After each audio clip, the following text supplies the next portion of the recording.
Okay, and so to our first question, which comes from Steve Wood. Steve, have you got your question? My question to the panel is, do the panel think anything can be done to stop Addingham turning into a blighted ghost village, since we've already seen high street shops closing and properties becoming empty? Yeah, thank you very much. I have seen a great change in the village over the last few years, and certainly once we got the bypass, I think we'll all agree that we lost a lot of village shops. We lost a second butchers, we lost the florists, we lost the greengrocers and bakers. But I think people's trends have changed recently, and I think I've certainly noticed it. I've certainly noticed a difference, and I believe that more people will shop locally if there are products and the shops and the variety there. I know the co-op that's coming to the village is controversial, and not everyone will think that it's a good idea. However, it is another business in the village. It will provide jobs for village people. We've been assured that village people will get jobs if they wish at the co-op. And I'm hoping that people are now wanting quality products. I believe that if people can get some of their items within the village, they will then go to the butchers and greengrocers, etc., and top up their shopping. One of the major problems in the village is that it's not always been a problem to some people, is that we have so many public houses. It's what Addingham is famous for, and unfortunately over the last few years there has been at least one or two closed up, which is a blot on the land, in the village. The government have brought out new legislation, or they're working on it, so perhaps the owners of these pubs won't be as greedy and will encourage people to take on pubs and not take as much back from them, so that they are putting something into the village as well. Yeah. I believe the village has got a lovely buzz about it, and so it would be a shame. It would be a shame to lose that. And the other thing that I would say is that obviously the old newsagents, which is an ugly, burned down property. But once the house has been refurbished and done up and put back into two houses, and the shop on the side is going to be sort of a lock-up shop, so that will create a nice little shop for someone hopefully to take on. We've got one or two other lovely shops, and we do get people that come to the village because of the shop. Well, I think the key issue actually is use it, or lose it, and you appear to be using it. That's the key point. I've got to say, I use the co-op in Oakworth, where I live in Haworth, and it's a great shop. But the problem is, it offers all these different diverse things, which actually I believe probably will undermine some of the businesses that you've got on the main street at the moment. So you've got to make the active effort to go to those. And I'd also say, and this is not a criticism of those businesses, but they've got to keep their quality high, price right, and also just constantly look to the market and see if they're offering the right thing. Because there might be gaps in the market as far as what you want to buy, but also they might be trying to sell the thing which they've been trying to sell for the last 20 years, and the world's moved on. Who's asking this? It's Mark Robinson. Mark Robinson, he's got more of a national question. Good evening. Will the panel agree that the recent election for a local police commissioner is a waste of time and money that should not be repeated?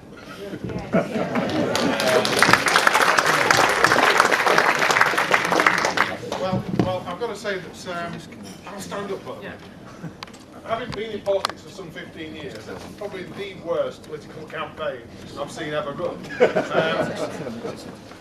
But I would actually challenge you, you may be very disappointed, and so was I, about the process, but the outcome of having a commissioner rather than having what you had before, and if I asked people in the room, there might be one or two exceptions because there's a couple of councillors here, but you actually had a police authority.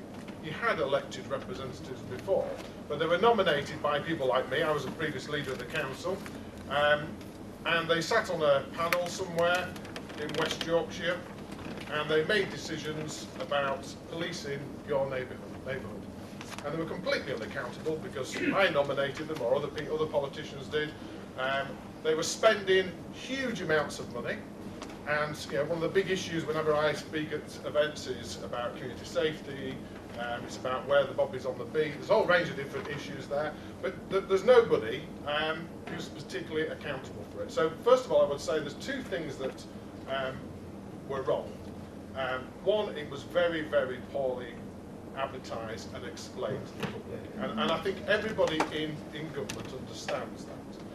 The other problem they made was the fact that in this period of austerity, rather than spending millions of quid on actually giving the candidates a free post out, which would have explained to the public who is the candidate or the candidates, they saved money by doing that. And they didn't build that into the legislation, which was a fault. Because at the end of the day, democracy is an expensive activity, but it does need to be funded properly and the proper structures put in place. So I disagree with the fact that you say we don't want it again. The legislation's in place, and in 4 years' time it will come back and people will be offered that process. What needs to happen is between now and then, the right resources need to be put in place. Each individual commissioner needs to take some responsibility to promote the process and be accountable for that huge amount of spend. Building plans. So I'm going to ask Hilary Thomas to ask the next question. Government ministers have, and they will, said that they will not build on Greenbelt land. Yet Bradford Council and several developers, builders and landowners have forecast that they'll build 15,000 houses in Bradford's green belt. Who is it that we should believe? Julian.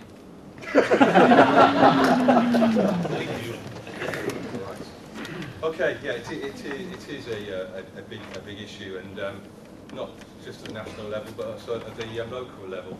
But it's clear through the National Planning Policy Framework, probably everyone heard about, which is this reduced planning guidance, reduced in volume planning guidance that came out, must have been six months ago. But it's very clear still that it's only under exceptional circumstances that houses and any development can be built in the green belt, and that's how we've got to tackle our own challenge here in Bradford in actually planning for housing growth. Between now and 2028, we've got to plan for 45,500 homes, because it's one of the fastest growing cities in the UK. And the way we're dealing with it is been trying to be as sustainable as possible and concentrating 79% of that within, not just within Bradford the city itself, but also in the principal towns, Keighley, Ilkley and Bingley. So we're trying to be as sustainable, using that, the urban land as much as possible. But the other issue we've got is there's a lot of housing growth that's required. It's also got to be available, and it's got to be economically viable as well. And so there are going to have to be parts of the district in the most sustainable locations around those principal towns, where we may need to have a look at actually releasing parts of the green belt for the housing. That's it. In fact, the principal towns are Keighley, Bingley and Ilkley, and the city of Bradford. So no building on the green belt around Addingham. Those are the places.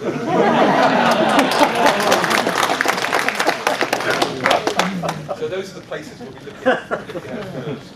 Is that yes or no? The likelihood of green belt development in Addingham is much less than those more sustainable locations.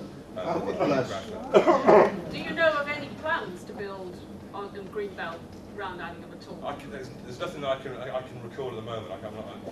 Okay, fine. Adrian. The problem with the green belt is it isn't a fixed idea. It moves. People can change what's in the green belt and what isn't. So what may be in the green belt today isn't necessarily tomorrow. The big problem that we've got really is not about, there is a housing need, but those needs certainly in Bradford are for people with young families, people on low incomes. And the difficulty is matching the housing that is built by developers to that need. Because as you would expect, the developers want to make a profit. And therefore, they look to places like Addingham as a good place to build, because they can build 3 to 4 bedroom houses, there's good schools, people want to move into the area, and they will pay a good price for the property. But that supply isn't actually meeting the need. Because the people the danger is that Bradford has a lot of brownfield sites. Now, logic says you build there first.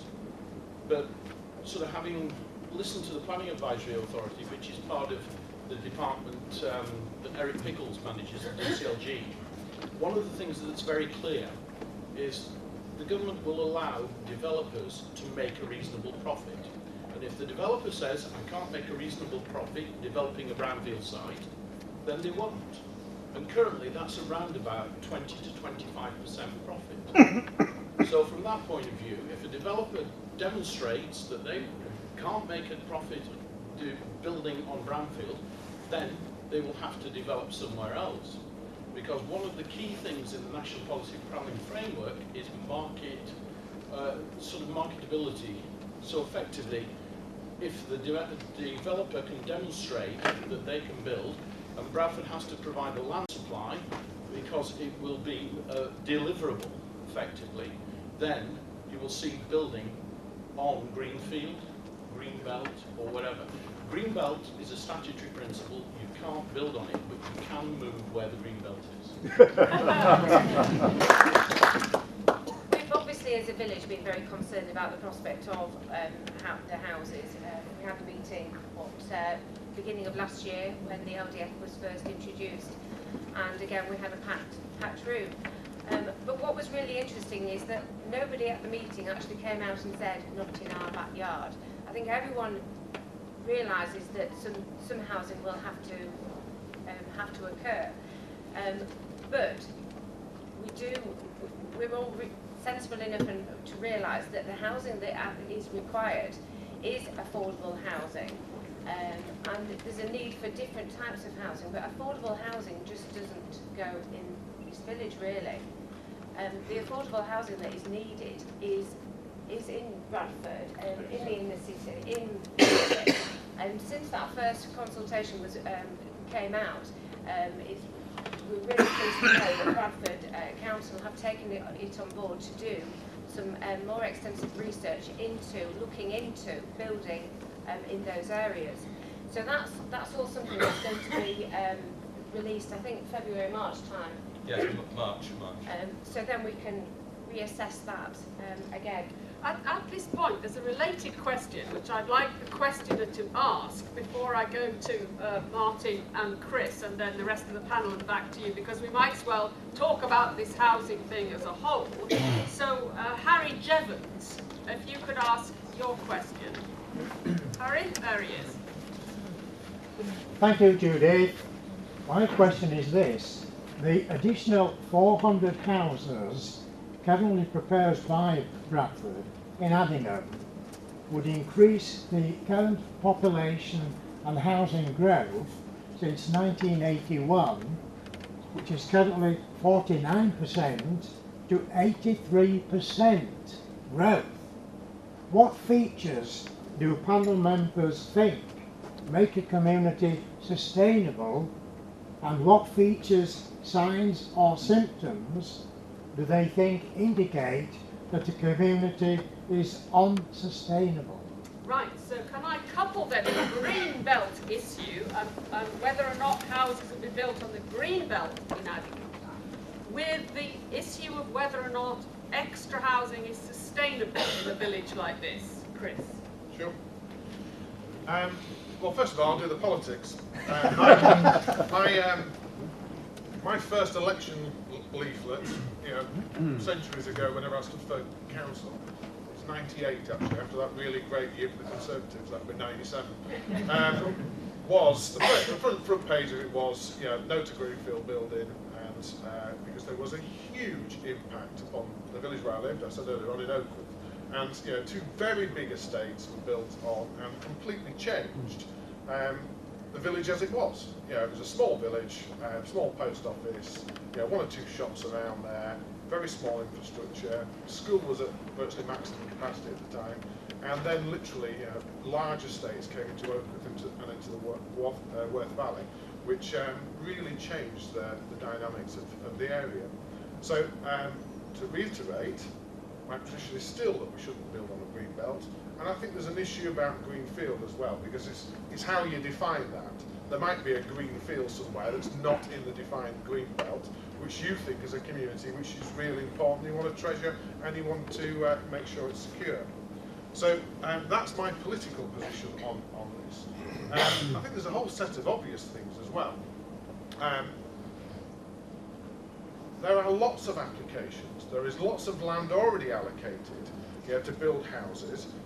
Developers can't build them, people can't afford to buy them, people can't get mortgages and loans at this moment in time. So we need to actually really be careful about what conversation we're having. Are we having the conversation about, somebody mentioned over here, they can't sell houses at this moment in time. There are lots of empty houses. Or are we having a conversation about the next 20 years? What does our village, what does our community look like in that period of time, and what provision do we make about it? Now, when I spoke to the Civic Society 6 months ago, a couple of different occasions, one of my concerns was a lack of engagement, and it wasn't in Addingham because it was packed. There was lots of people there, and you've had lots of meetings since. But the problem in Oakwood was the UDP as was, and drew lines around fields, and then some years later developers came along and then started building. And it was at that point that the community said, I don't want this anymore, but the line had already been drawn. And that was the problem, and this is the purpose of Julian's engagement. I feel desperately sorry for Julian, because he's not a councillor, he's a council officer, and he's a good guy who works hard, he's trying to do the right thing. But he's got a brief from his political leaders, and he's got a brief from government, and that's what he's trying to do. What's important now is that people understand the consequences of where those lines are drawn. And some people are saying no to everything. I don't want anything in my village. I like my village as it is, I like Ilkley as it is, I like the Worth Valley, and that's what it's got to stop. Well, the reality is that people are having kids. People do need places to live. You know, the dynamics of communities do change, and the key thing is about that engagement with the civic society, with the parish councils, with your district councillors, for you to consider what kind of place you want. Now, 400 houses in a village like Addingham is ridiculous. And if you say nothing, and if you just keep saying no, somebody might impose that upon you. So what you do is, as Catherine and her team are doing, is really engaging with Bradford and challenging people like me. This is what we think we want the shape of Addingham to be in the future. You know, we believe this is sustainable. There's a whole set of infrastructure issues around transport, around schooling. All, you know, are they sustainable? We've got a vision for the future. That's really powerful as far as engagement with Bradford. And another a version of that would be to look at what Oxenhoe did, the village of Oxenhoe, again in the constituency, yeah, a really good thought out plan for their vision and their view for the future. So I want to protect the green belt. It's really important that we think about the future, not just about what's happening at this moment in time, because at the moment the reality is lots of people who want to get on the housing ladder can't find houses that are affordable. I think the market's going to have to reflect that and change at some point in time. Chris, as their MP, will you help them in this and help them in some way and represent them to Bradford Council anyway? Well, I would say after the issue of immigration, and then possibly somewhere around about Europe as well, the biggest part of my mailbox from you, the electorate out there, is around Greenbelt, about housing, about safeguarding. The final thing I wanted to say was... Are you talking to Bradford Council for them then? I'll talk to whoever we need to talk to. And, you know, I see the chief executive of the council on a monthly basis. I speak to my own councillors. I speak to the opposition. David Green is the... Are you pushing this message? Well, absolutely. I mean, but it's got to be shaped. It can't just be shaped by me. And I think that's the value that Addingham Civic Society, the Parish Council, and places like Oxenhope, and I know Ilkley is beginning to engage in this as well, and further down the Walth Valley in Shipley, people are coming together and solidifying their ideas about what their community wants to be. The final thing I wanted to say was, I get a chance every so often to stand up at Prime Minister's question time and ask the Prime Minister a question. And when the bill was going through, the initial bill about localism and planning, is this a bill that's likely to see as concreted over our greenfield site? And he stood up and he specifically said no. Now, I think that's a really good answer to get out of the Prime Minister. I intend to hold him and his minister to account to it. David Harrison, Star of State Screen. Speak up, David! Thank you very much. The gentleman there did mention about employment. This is a word that to do with people coming into the area. They don't come into the area and sit down and look round. They want work when they get here. And if they're going to build 400 houses, that's going to be, say, one head of household that seeks employment. There's 400 jobs. There isn't 400 jobs going. There won't be until the government starts subsidising manufacturing. And another thing is about these schools and the educations. They're saturated now. And all this about building 400 houses, and it'll increase the village per capita about 1,000, say. Right, I'm going to move you on because Yes, we're coming I to shall schools. talk now. We're coming Thank to you very schools. much. Trying to concrete over the countryside. Right, okay, Harry Jevons. My point is the population growth in Bradford in the last 10 years, the last census showed that the population had grown by 55,000, 11.7%. If you extrapolate that to Julian's 2028, that's another 90,000 people in Bradford in population growth. I would remind you that in 2009 the workless rate in Bradford was 32.1%. Now you often hear of the unemployment rate being bandied about, of it's 8 and 9%. People of workable age in Bradford who were not working accounted then to 32.1%.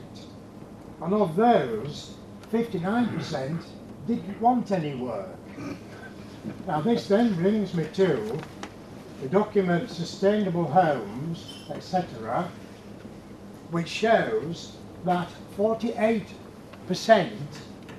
of households in Bradford have an income of less than £15,000, which means... So out of all of this, what's your main point? My point is this. Building houses where they are needed. The demographics for Addingham show that there is very little or no demand in Addingham. If you go to wards in Bradford, which Julian will be well aware of, where the population growth is 15%, that is where you want the houses, and they have to be affordable, Right. or even rentable, paid for by the corporation. Fine, okay. Finally, just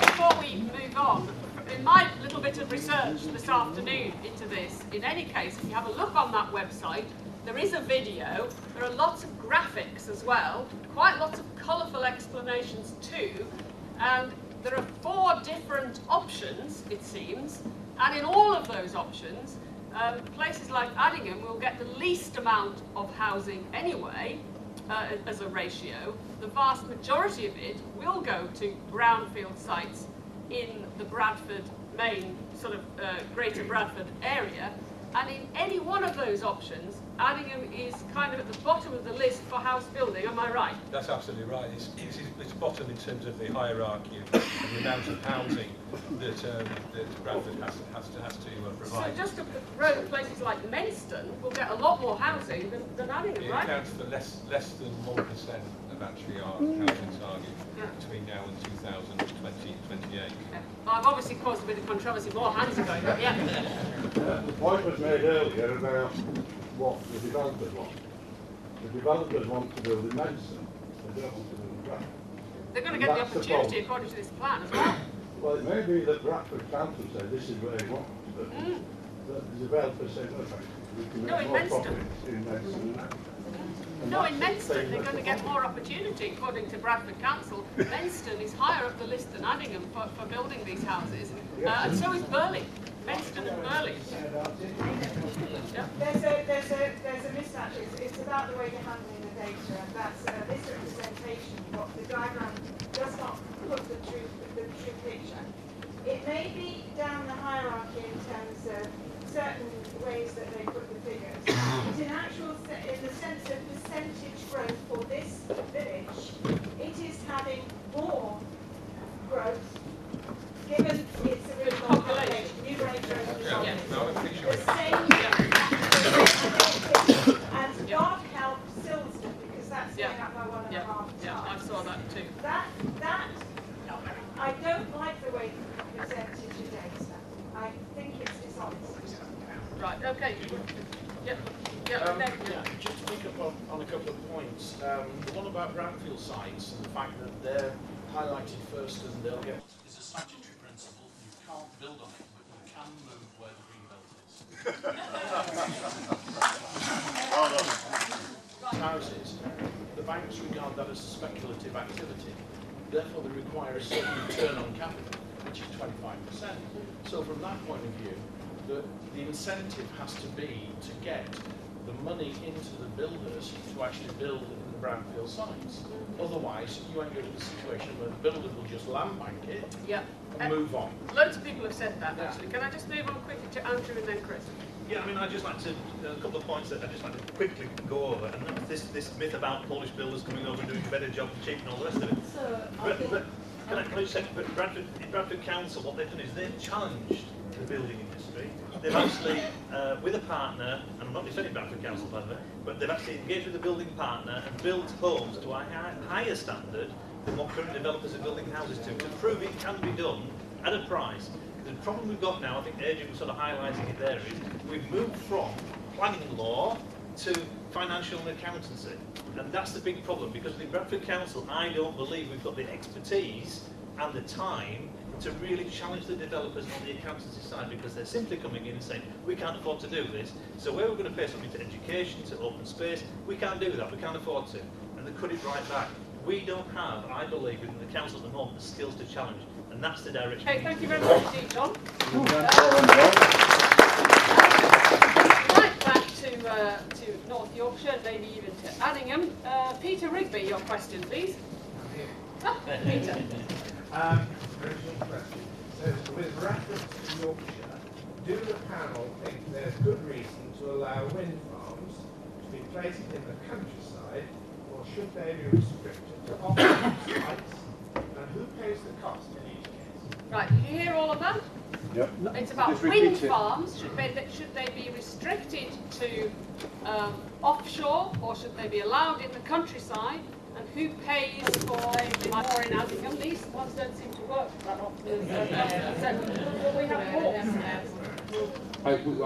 There's no plans for them to come forward. And of course, if they do come forward, we actually need to look at each case on its merits, taking into account those considerations I've just outlined. Right, excellent. So therefore, Andrew, let's talk in general terms rather than about the ones up the road.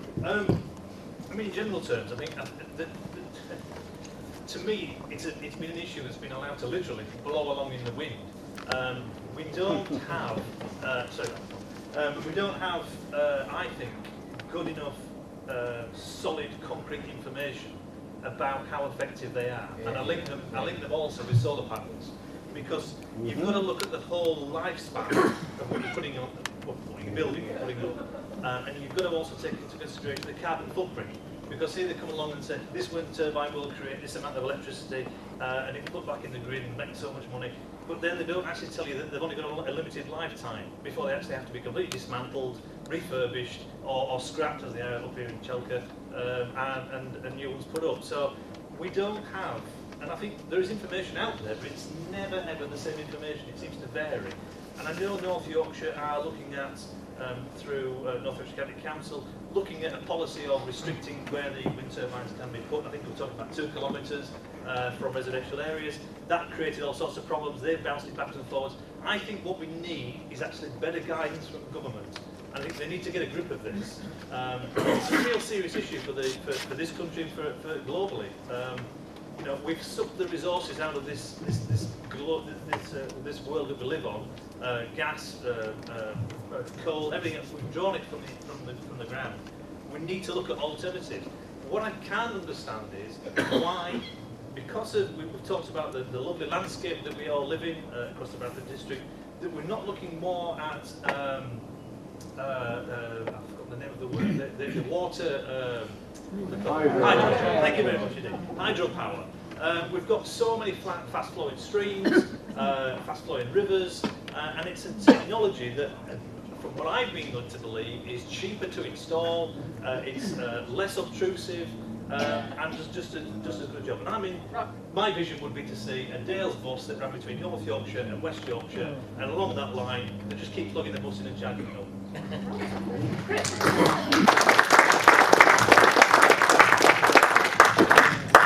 I'm afraid I love them.